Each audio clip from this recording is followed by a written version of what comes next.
আমি ইঞ্জিনিয়ার রহমতুল্লাহ আপনাদের সবাইকে স্বাগতম জানাচ্ছি। এখন আমাদের আলোচনায় থাকছে ঢাকা স্টক এক্সচেঞ্জের ব্রড ইন্ডেক্স ডিএসই এক্স। গত সপ্তাহ নাগাদ আমরা যে সমস্ত নিউজগুলো পেয়েছি সেটা হলো যে 3% পর্যন্ত প্রাইস এর নিম্ন সীমা নির্ধারণ, ব্যাংক ইন্টারেস্ট রেটও 12%-এর উপরে আছে। বেক্সিমকো এবং ইসলামী ব্যাংকের বন্ড ছাড়বে, এতে করে টাকা বাইরে চলে যাওয়ার একটা আশঙ্কা তৈরি হয়েছে এবং প্রায় 90টার মতো স্টক জেড ক্যাটাগরিতে চলে যেতে পারে, এই ধরনের একটা নিউজ পোর্টালে দেখা যাচ্ছে। আর ফলাফল হিসেবে দেখা যাচ্ছে যে গেল সপ্তাহে আমাদের ইন্ডেক্স 3% পড়েছে অ্যাপ্রক্সিমেটলি, পয়েন্টের দিক থেকে হলো 168 পয়েন্ট, কিন্তু টার্নওভার এভারেজ টার্নওভার বেড়েছে প্রায় 15.64%। অর্থাৎ ডাউন মার্কেটের যে ভলিউম বাড়লো, টার্নওভার বাড়লো, এটা একটা খারাপ নিদর্শন। সপ্তাহ শেষে দেখা গেল অ্যাডভান্স হয়েছে 57টা এবং ডিক্লাইন্ড হয়েছে 327টা। তো এই ছিল আমাদের অবজারভেশন চার্টের বাইরে। আর চার্টের মধ্যে গত সপ্তাহ পর্যন্ত আমরা যেটা বলেছিলাম যে আমরা কাউন্টার ট্রেন্ড দেখতে চাই, মূল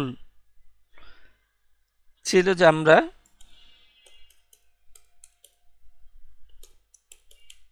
কাউন্টার ট্রেন্ড হলো যে একটা উপরের দিকে যাবে কিন্তু একেবারে পার্মানেন্ট চেঞ্জ হবে না, ট্রেন্ডের মধ্যে একেবারে উপরে উঠে যাবে, অনেক দূর চলে যাবে, এইরকম কিছু না। এই যে এখানে আমরা গ্রিন বক্সে যেমন একটা কাউন্টার ট্রেন্ড দেখতে পাই, এই রকম একটা কাউন্টার ট্রেন্ড আমরা আশা করেছিলাম এবং এটা আমাদের একটা কন্ডিশন ছিল একটা কাউন্টার ট্রেন্ডের, ছোটখাটো একটা আপ ট্রেন্ডের। এটা হলে কি হতো, আমরা বলেছি এই কন্ডিশন হইলে আমরা স্বল্প পরিসরে যে একটা সাপোর্ট নির্ধারণ করেছিলাম 5644 থেকে 5577, এই ব্যান্ডের ভিতরে এটা কার্যকর হবে, আর এই কাউন্টার ট্রেন্ড না হলে কার্যকর হবে না। এখন এই হইল আমাদের অবস্থা। তাহলে আমরা ফলাফল হিসাবে দেখতে পাই চার্টে যে আমাদের কাউন্টার ট্রেন্ড যেটা বলেছিলাম 5592 বা তার উপর থেকে কাউন্টার ট্রেন্ডটা শুরু হতে হবে। আমাদের অবজারভেশন হলো যে এই কাউন্টার ট্রেন্ড তৈরি হয় নাই, তাহলে ওই সাপোর্ট স্বল্প পরিসরে যে সাপোর্ট আছে 5577 সেটাও কার্যকর হয় নাই, যেহেতু কন্ডিশনটা ফেল করে গেছে। সাথে সাথে আমাদের স্বল্প পরিসরে যে সাপোর্ট ছিল সেই সাপোর্টটাও ভেঙে গেছে। তো এখন আজকের আলোচনা হইল যে পরবর্তী স্বপ্নটা কোথায় বা পরবর্তী সাপোর্টটা কোথায়। তো তার আগে বৃহত্তর আঙ্গিকে আমরা বলছি যে এই যে ওয়েব বি যেটা আছে এর ভিতরেই সাপোর্ট থাকবে, এর নিচে যাবে না। আমাদের মূল সাপোর্টটা এই ওয়েব বি এর সর্বনিম্ন পয়েন্ট আমরা বলেছি গত সপ্তাহ পর্যন্ত 5080। এই ব্যান্ডের ভিতরে যে একটা বক্স দেখতে পাচ্ছি যেটা ওয়েব বি এর পরিসীমা রেঞ্জ, এই রেঞ্জের ভিতরেই আমাদের বর্তমান যে ডাউন ট্রেন্ডটা আছে 12 ফেব্রুয়ারি থেকে যে ডাউন ট্রেন্ডটা চললো সেটা এখানে থাকবে, এই বক্সের ভিতরে থাকবে। এবং খুব গুরুত্বপূর্ণ যে আমরা এটাকে বলেছি ওয়েভ 4। এরপর থেকে খুব পরিষ্কারভাবে বলেছি যে 5টা ওয়েভ না হওয়া পর্যন্ত মার্কেট সাপোর্ট পাবে না, উল্লেখযোগ্য কোনো সাপোর্ট পাবে না। এখন পর্যন্ত আমরা এই ওয়েভ 4 এর পর টোটাল 5টা ওয়েভ এই 12 ফেব্রুয়ারি থেকে নামলো, এটা ওয়েভ 1,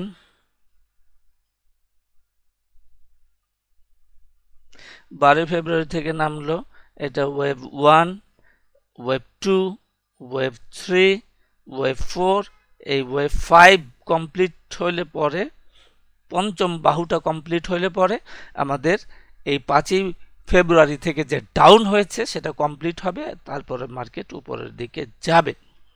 এখন এই যে পঞ্চম বাহুটা আবার 5 ভাগে বিভক্ত হইতে হবে, এখানেও 5টা বাহু, সাবডিভিশন 5টা থাকতে হবে। তাহলে এখান থেকে আমরা পেলাম কয়টা?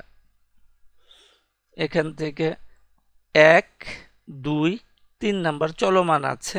এই কাউন্টার ট্রেন্ড এখনো আমরা বলছি যে কাউন্টার ট্রেন্ড চাই, এখনো বলছি যে কাউন্টার ট্রেন্ড চাই, দেন 5।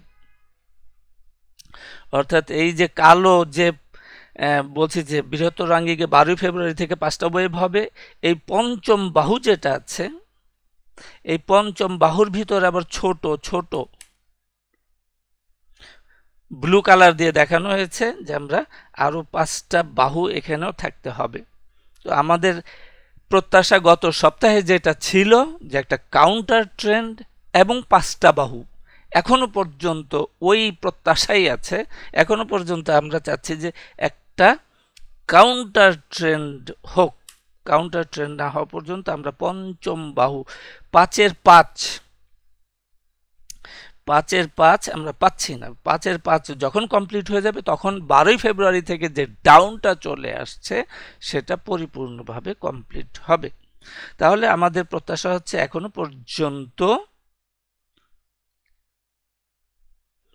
আরেক একটা কাউন্টার ট্রেন্ড, যেটা গত সপ্তাহে আমরা বলেছিলাম যে স্বল্প পরিসরে এই কাউন্টার ট্রেন্ড হলে পরে স্বল্প পরিসরে আমরা যে সাপোর্ট জোন তৈরি করেছিলাম সেই সাপোর্ট জোন কাজ করবে।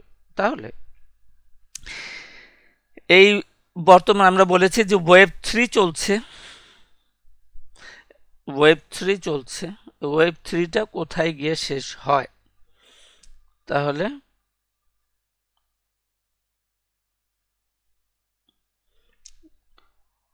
ওয়েভ 3টা এখন বলে রাখি যে আগামী সপ্তাহ শুরু হচ্ছে 28শে এপ্রিল থেকে। এখান থেকেও মার্কেট একটা ডেড ক্যাট বাউন্স, মরা বিড়াল, লম্ফ ইত্যাদি ডেড ক্যাট বাউন্স হতে পারে, সেইটা বাড়লেও টিকবে না। যাই হোক, তাহলে আমরা ওয়েভ 3-র জন্য সাধারণত ইন জেনারেল ধরে থাকি 61.8% ফিবোনাচি লেভেল। ইন জেনারেল, সাধারণত, কমনলি। আর মার্কেট খুব বেশি খারাপ থাকলে সেখানে 200% পর্যন্ত নেমে যেতে পারে, ইভেন 261 পর্যন্ত নেমে যেতে পারে। তো আমরা আপাতত আশা করছি যে কাউন্টার ট্রেন্ডটা এই 200% ফিবোনাচি লেভেল 5368 এই সমস্ত জায়গা থেকে একটা কাউন্টার ট্রেন্ড, যেটা ওয়েভ 4 এই 5-এর, আবারও বলছি যে এইটা আমরা বলেছি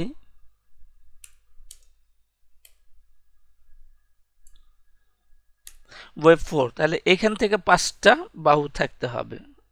আমরা আবারও দেখি, এখান থেকে 1, 2, 3, এখান থেকে কাউন্টার ট্রেন্ড 4, দেন 5। তাহলে আমাদের কাউন্ট আবারও, তাহলে আগামী সপ্তাহে আমরা একটা কাউন্টার ট্রেন্ড, এটা এমন না যে একেবারে মার্কেট পুরোপুরি ঘুরে গেল এবং উপরের দিকে চলে গেল, এই ধরনের প্রত্যাশা নাই। জাস্ট এখানে একটা, যেমনটা এখানে আমরা একটা কাউন্টার ট্রেন্ড দেখতে পেয়েছি, একই রকম এইখানেও কাউন্টার ট্রেন্ড আমরা প্রত্যাশা দেখতে চাই, তাহলে পরে আমরা সাপোর্টের দেখা পাবো। তাহলে আমরা আশা করছি যে 200% পর্যন্ত, 200 বা কাছাকাছি জায়গা থেকে, 200টা হচ্ছে 5368, এইরকম জায়গা থেকে ওয়েভ 4 এর হইতে পারে, অথবা এখান থেকে হলো, উই হ্যাভ নো প্রবলেম। আমাদের মূল কথাটা হচ্ছে যে আমরা একটা কাউন্টার ট্রেন্ড চাই। এটি আমাদের ছোট আকারের ওয়েভ 4 হবে এবং পঞ্চম এবং শেষ বাহুটা 12 ফেব্রুয়ারি থেকে যে কারেকশন হচ্ছে সেই কারেকশনে সমাপ্ত হবে। তাহলে আমরা দুইটা জিনিস চাচ্ছি, একটা হলো কাউন্টার ট্রেন্ড আর একটা হলো 5 ওয়েভ কমপ্লিশন।